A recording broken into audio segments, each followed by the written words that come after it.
बोलो जुबा केसरी हे वाक्य ऐकलं की तुमच्या डोळ्यासमोर काय येतं? बॉलिवूडचे सर्वात मोठे सुपरस्टार, त्यांचा रुबाब, महागड्या गाड्या आणि एका छोट्याशा पुडीसाठी त्यांनी केलेला तो दिखावा. टीव्ही लावला, सिनेमा पाहायला गेलो किंवा अगदी रस्त्यावरून चालताना मोठे पोस्टर्स पाहायला मिळते की हेच चेहरे आपल्याला मोठे अभिमानाने पान मसाला खाण्याचे फायदे सांगतात. पण या चकचकीच्या मागे जो भयानक आणि जीवघेणा खेळ सुरू आहे तो तुम्हाला माहिती आहे का? आज आपण अशाच एका सत्यावर प्रकाश टाकणार आहोत, जे ऐकून तुमच्या पायाखालची जमीन सरकेल. कारण आता नुसते खाणारेच नाही, तर विमल खा म्हणून छाती ठोकपणे सांगणारे आणि तो बेकायदेशीरपणे विकणारे सगळेच एका मोठ्या अडचणीत आले आहेत. ही धडकी भरवणारा दुसरा तिसरा कोणी नसून स्वतः तुकाराम मुंडे आहेत. मित्रांनो, महाराष्ट्रात गुटखा आणि पान मसाला यावर बंदी आहे हे आपल्याला सर्वांना माहीतच आहे.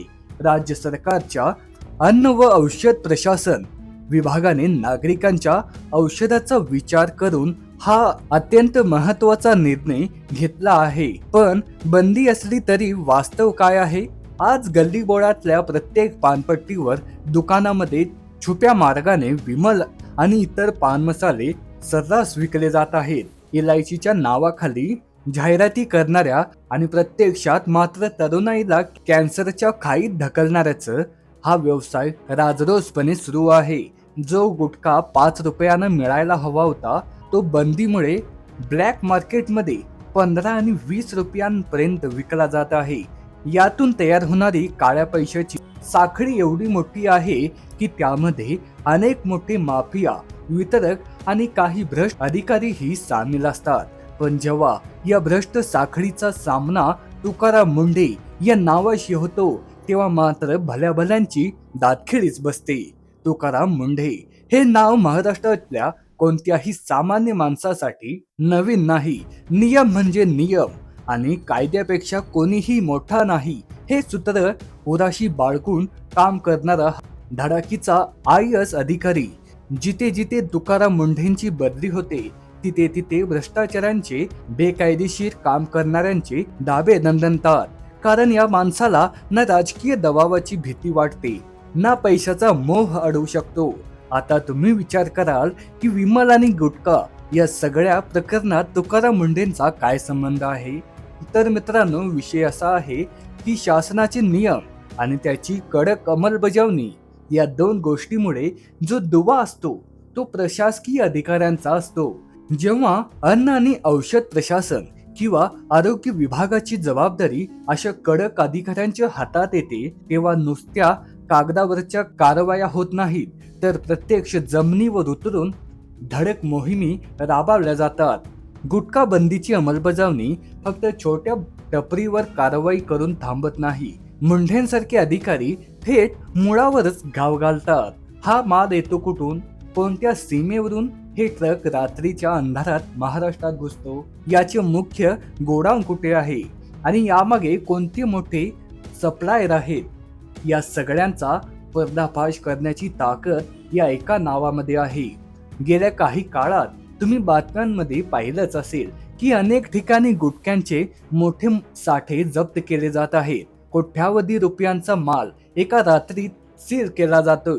हे सगळं कोणामुळे शक्य होते? तर अशा धडक कारवायांमुळे. जेव्हा प्रशासनातली एक मोठी व्यक्ती कडक पाऊल उचलते तेव्हा खालच्या संपूर्ण सिस्टीमला काम करावे लागते. पोलिसांपासून ते FDIच्या अधिकाऱ्यांपर्यंत सर्वांनाच अलर्ट राहावं लागतं. कारण त्यामुळेच जे लोक कालपर्यंत अत्यंत बिनधास्तपणे विमल खा म्हणून लोकांना प्रवृत्त करत होते, दुकानातून खुलेआम विक्री करत होते, ते आता प्रचंड दहशतीत आले आहेत. त्यांना माहित आहे कारवाईचा बडगा उगारला गेला की मग कोणताही शिफारस चालणार नाही. थेट दुकानाचे परवाने रद्द होतील, गोडाऊन सील होतील आणि थेट जेलची हवा खायला लागेल. या सगळ्या प्रकरणाचा दुसरा एक अत्यंत महत्वाचा पैलू आहे तो म्हणजे सरोगेट ॲडव्हर्टायझिंग. म्हणजे काय? तर टीव्हीवर किंवा पेपरमध्ये जाहिरात द्यायची ती विमल इलायचीची, पण कंपनीचा मूळ उद्देश असतो तो त्यांचा पान मसाला आणि तंबाखू विकण्याचा कायद्याचा पळवाटा शोधून हे मोठे ब्रँड्स स्वतःचा बचाव करतात. पण आता या जाहिराती करणाऱ्या सेलिब्रिटींवरच आणि कंपनीवरही जनतेचा आणि कायद्याचा रोग वाढू लागला आहे. तुम्ही पाहिलंच असेल की सोशल मीडियावर आता लोक किती जागरूक झाले आहेत. जे अभिनेते पडद्यावर हिरो बनतात आणि खऱ्या आयुष्यात मात्र पैशांसाठी तरुणांना व्यसनाच्या जाळ्यात ढकलतात, त्यांना आता उघडपणे ट्रोल केलं जात आहे. अनेकांना तर लोकांच्या दबावामुळे अशा जाहिरातींपासून माघारही घ्यावी लागली आहे. तुकाराम मुंढेंसारखे अधिकारी जेव्हा एखाद्या विषयावर लक्ष केंद्रित करतात, तेव्हा ते फक्त गुन्हेगारांना पकडत नाही, तर ते संपूर्ण सिस्टम मधली त्रुटी दूर करताना भर देतात. उदाहरणार्थ, जर एखादा विशिष्ट चेकपोस्टवरून गुटख्याचे ट्रक पास होत असतील, तर ते थेट तिथल्या ड्युटीवर असणाऱ्या अधिकाऱ्याला जबाबदार ठरतात. झिरो टॉलरन्स हे त्यांचं धोरण असतं. यामुळे होतं काय की जो भ्रष्ट अधिकारी 100-500 रुपयांची लाच घेऊन गुटख्यांची गाडी सोडून देतो, तो आता नोकरी जाण्याच्या भीतीने प्रामाणिकपणे काम करू लागतो. सिस्टीम मधली ही भीतीच खऱ्या अर्थाने कायद्याचं राज्य निर्माण करते.